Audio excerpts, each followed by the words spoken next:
Before you can motivate the people on your team, you need to understand their motivational mindset. Specifically, you need to know whether they are more focused on what they have to lose if they don't succeed, or what they have to gain. As the Associate Director of Columbia Business School's Motivation Science Center, I've been one of many researchers studying what psychologists call prevention focus and promotion focus. It's important to know the difference and to lead individuals accordingly. Whenever we see our goals in terms of what we have to lose, we have what's called a prevention focus. But if we see our goals in terms of what we might gain, we have what's called a promotion focus. Now, people with a prevention focus care about security, about avoiding mistakes, and fulfilling their responsibilities. They tend to work slowly and deliberately, and they're always prepared for the worst.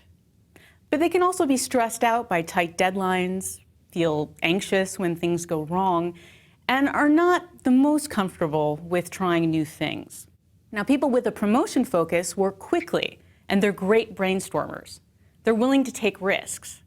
But they also tend to plan for best-case scenarios and tend to lose steam without a lot of positive feedback. Of course, each of us is sometimes focused on promotion and sometimes prevention. But we also usually have a dominant focus. And if you can figure out which one predominates in your team, you can motivate them much more effectively. When you give direction to individuals on a team, match your communication style to their needs. For example, in one of my favorite studies, coaches in a semi-pro soccer league in Germany were told to prep their players for making high-pressure penalty kicks in one of two ways.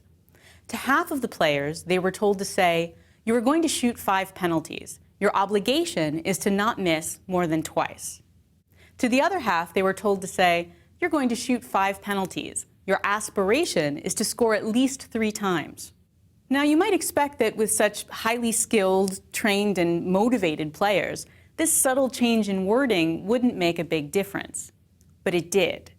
Players performed much better when the instructions matched their motivational focus. This was especially true for the prevention-minded players. They scored nearly twice as often when they received their instructions as warnings not to miss, instead of as opportunities to score. In addition, the coaches found that the prevention-focused penalty kickers were more likely to be defenders or goalies, while the promotion-focused kickers were more likely to be offensive players. As a manager, think not only about the kinds of instruction your team needs, but whether the roles you've assigned them make sense given what motivates them. People with a prevention focus are great at structured, detail-oriented jobs. People with a promotion focus tend to be more innovative than practical, more creative than detail-oriented.